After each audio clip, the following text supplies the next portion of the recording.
Assalamualaikum warahmatullahi wabarakatuh.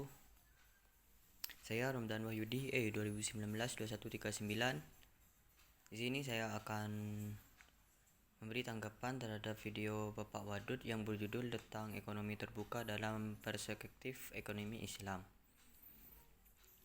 Pengertian ekonomi terbuka: suatu perekonomian atau negara perekonomian terlihat secara luas dalam perdagangan internasional disebut dengan perekonomian terbuka. Perekonomian terbuka adalah suatu sistem ekonomi yang melakukan kegiatan ekspor dan impor dengan negara-negara lain di dunia ini. Karena kegiatan ekspor dan impor merupakan bagian yang penting dalam kegiatan setiap perekonomian terbuka atau perekonomian empat sektor merupakan suatu negara yang mempunyai hubungan ekonomi dengan negara-negara lain.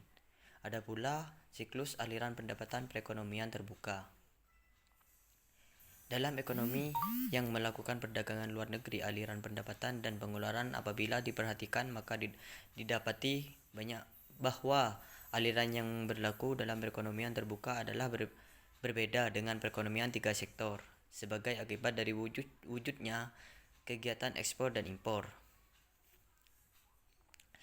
Dalam diagram circular flow terdapat pasar-pasar yang mempengaruhi kegiatan ekonomi. Pasar-pasar tersebut meliputi: yang pertama, pasar barang; yang kedua, pasar tenaga kerja; yang ketiga, pasar uang dan lembaga keuangan; serta pasar luar negeri. Perekonomian terbuka, ekspor, impor. Ekspor: jika suatu negara melakukan ekspor barang dan jasa ke negara lain, maka ia harus memproduksi barang dan jasa melebihi jumlah produksi yang diperlukan di dalam negeri. Dengan meningkatnya jumlah produk barang dan jasa yang dihasilkan oleh suatu negara, maka hal ini juga akan meningkatkan pendapatan nasional. Pendapatan nasional bisa disebut juga Y, karena ekspor merupakan salah satu jenis pengeluaran agregat sehingga dapat mempengaruhi tingkat pendapatan nasional yang akan dicapai oleh suatu negara. Apabila ekspor meningkat, maka pengeluaran agregat akan meningkat pula. Dengan keadaan ini, selanjutnya akan menaikkan pendapatan nasional.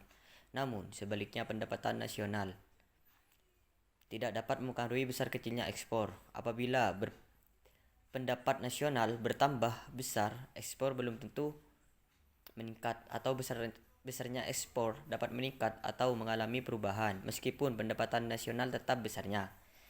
Besar kecilnya ekspor tidak dipengaruhi oleh tingkat pendapatan nasional yang terjadi dalam perekonomian, sehingga fungsi ekspor mempunyai bentuk yang sama dengan fungsi investasi dan pengeluaran pemerintah. Impor. Dalam analisis makroekonomi, diasumsikan bahwa faktor yang mempengaruhi besar kecilnya pembelian barang dari luar negeri suatu negara adalah kemampuan membayar daya beli negara tersebut terhadap barang impor.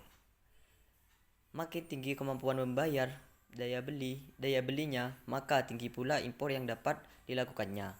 Karena tinggi rendahnya daya beli suatu negara dipengaruhi oleh tingkat pendapatan nasionalnya, maka tinggi rendahnya impor negara tersebut juga ditentukan oleh besar kecilnya pendapatan nasionalnya.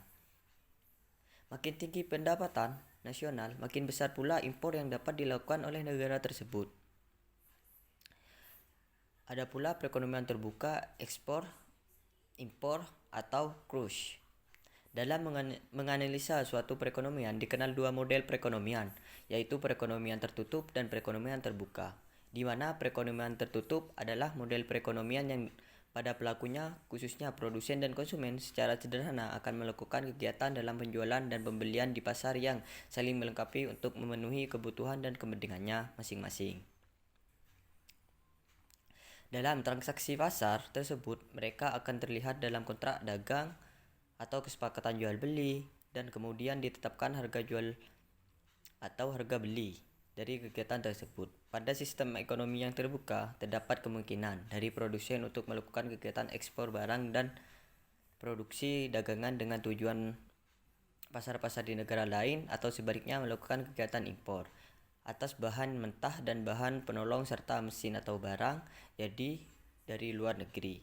Dalam model terbuka ini, jasa perbankan dan lembaga keuangan dapat juga berasal dari luar negeri, dan kita dihadapkan pada sistem perekonomian yang semakin menyatu, Bisa disebut juga the borderless economy, yang disebut dengan the global economy.